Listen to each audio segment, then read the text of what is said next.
مغامرة من داخل الكهف. هو الكهف اسمه صعب شوية، هنشوف اسمه مع بعض وننطقه ونديكم معلومات، فابقوا معنا.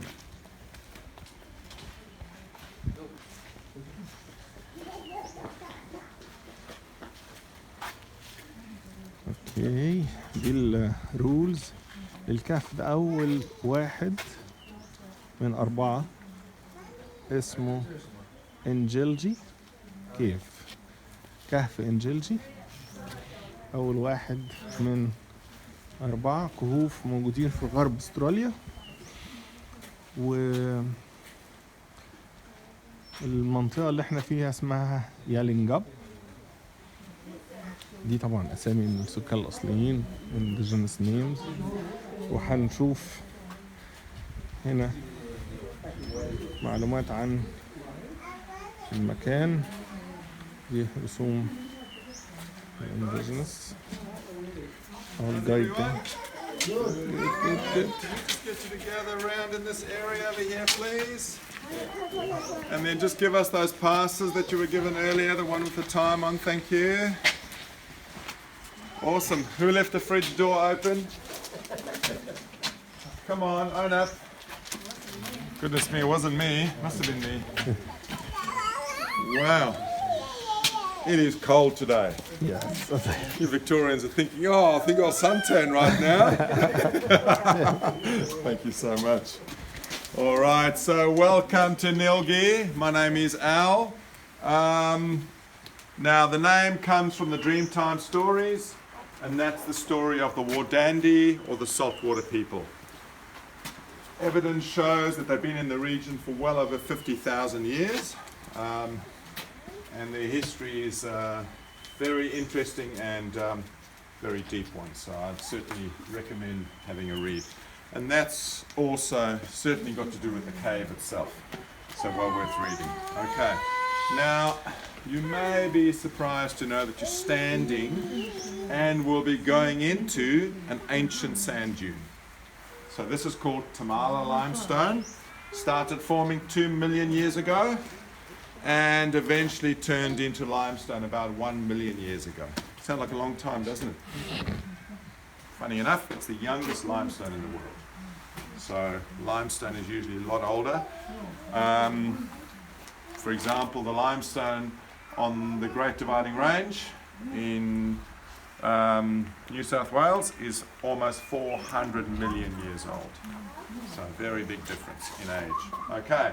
Now, caves are formed because of water, so the water will wash through the limestone and wash away some of that, slowly but surely wash it away, and you get these big hollows forming. What you also need is water from above.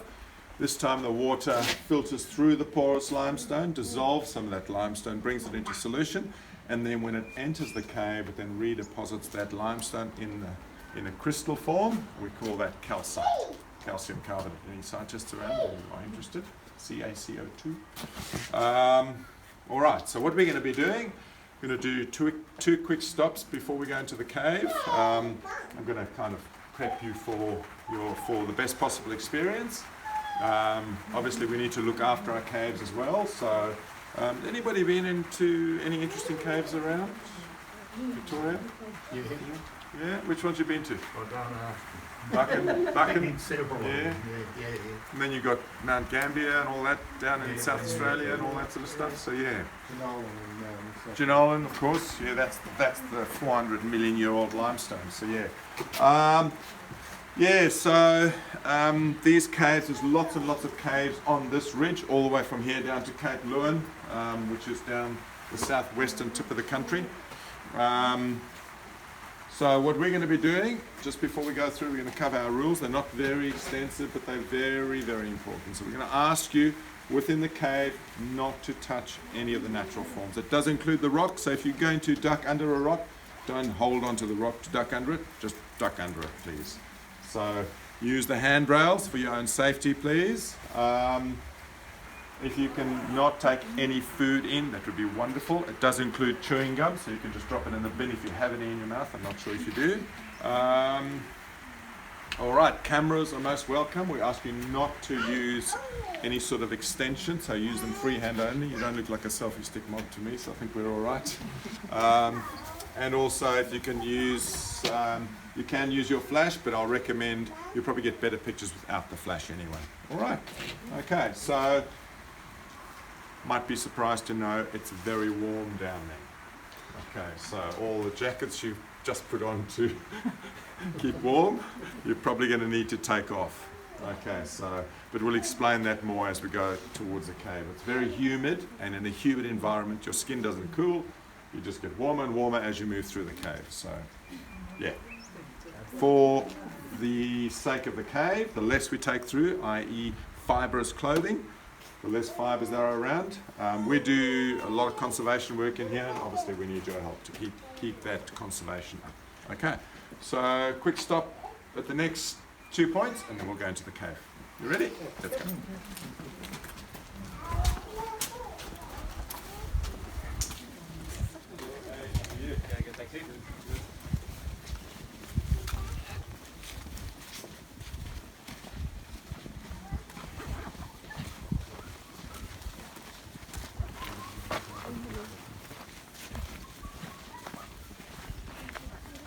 How long are you over here for?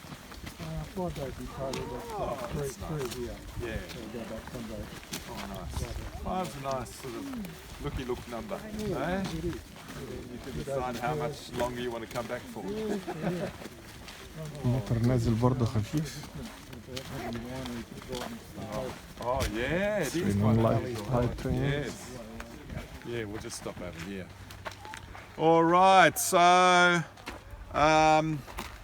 directly beneath our feet is the deepest point in the cave that you'll be going to. So 37 meters down is Cupid's Corner. See it down there?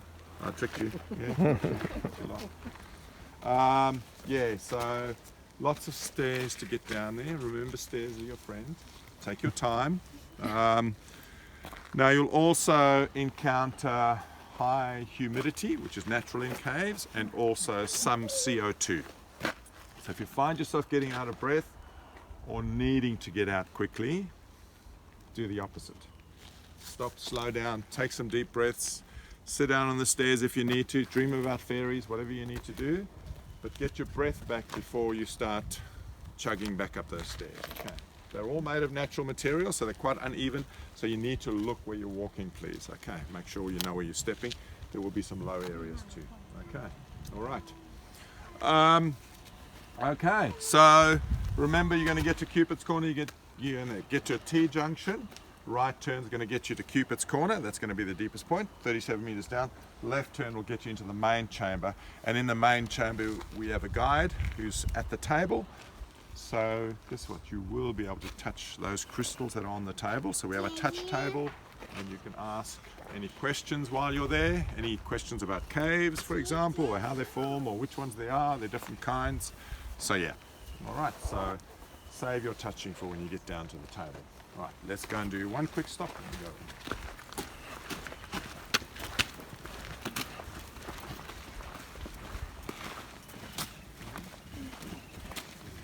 So a couple of days in Perth then, or? Yeah, we had a couple of days while we were working.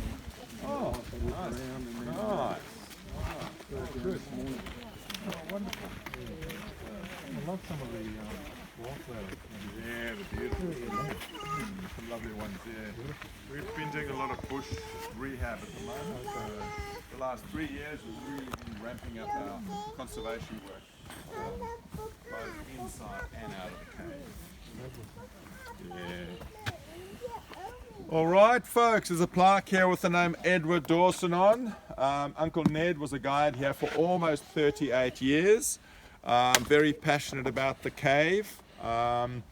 So much so that people would come down in great numbers, and eventually they purpose-built Caves House, which is just down the road. So it's a 1 kilometre walk up the track, which people are still doing to this day. So it's a really nice walk through the bush. If anybody wants to do a couple of k's of walking, that's not a bad walk to do. Yeah, so people would come down to Busselton by train, and then get on a horse and carriage from Busselton to Caves House. Apparently the way how they found their way was to follow the trail of beer bottles. So thirsty people back then. Yeah. But yeah, so it's fascinating history. On the actual tourism side of the cave, they do say this is the first tourist site in Western Australia. So yeah, started back in the late 1800s. Okay, so we're about to go into the cave. There's a big iron steel gate on a spring. If you can just hold the gate open for the person behind you, unless you don't like them. No, I'm joking. And then we'll head down. We'll have a little chat down here, and then you can head off and go and see the cave. Right, let's go down.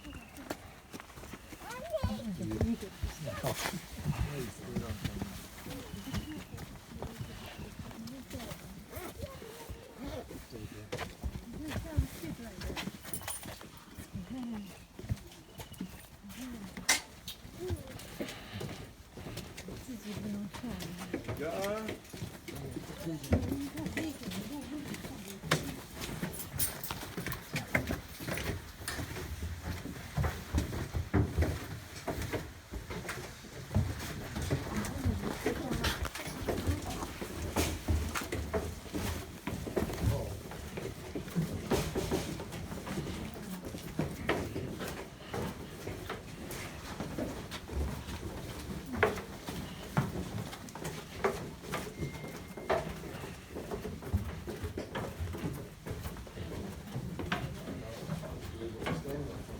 Yeah, sure. You guys right up there, no one would have known.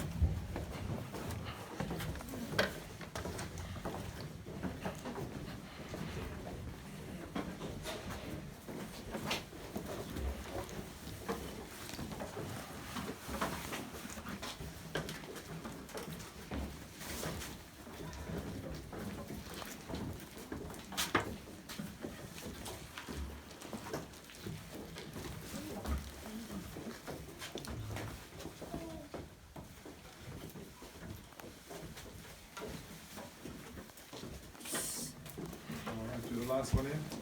Yep.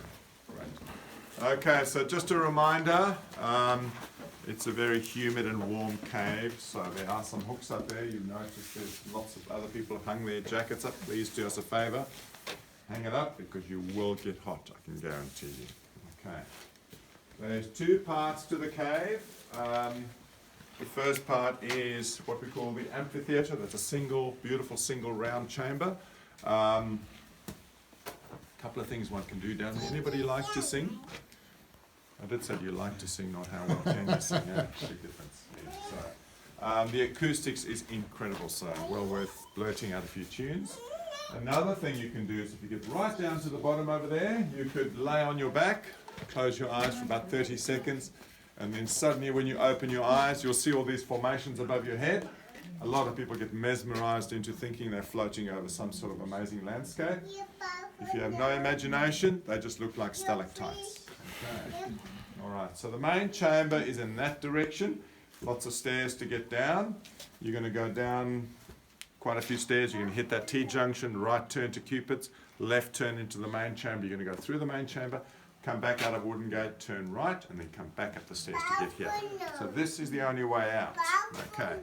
There are some information boards lit up throughout the cave, so do, if you like to learn stuff, have a stop and have a little read on each one. There's some history and some information about the different types of formations and all sorts of things, so do take your time, enjoy the cave, help us look after our cave, make sure you secure any loose items. We often find tissues and that sort of thing down there as well, so yeah, if you can just make sure that you leave no trace. Okay, so you can go either way first, it's up to you.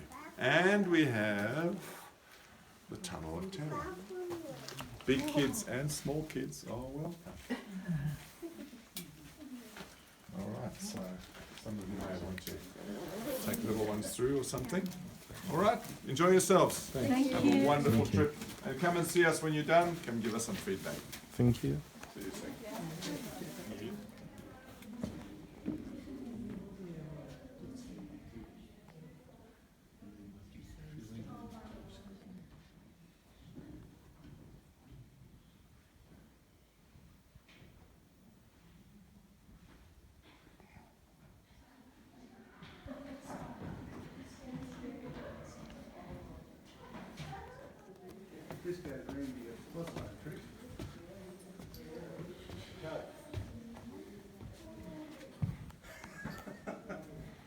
الإضاءة طبعا منخفضة جدا في الكهف، عشان كده بنحط لقطات ثابتة. الكاميرا في التصوير أفضل، التصوير الثابت يعني أفضل. سبحان الله المناظر يعني لا توصف، مفيش كلمات يعني تقدر توصف اللي احنا شايفينه من جمال. فسبحانك رب.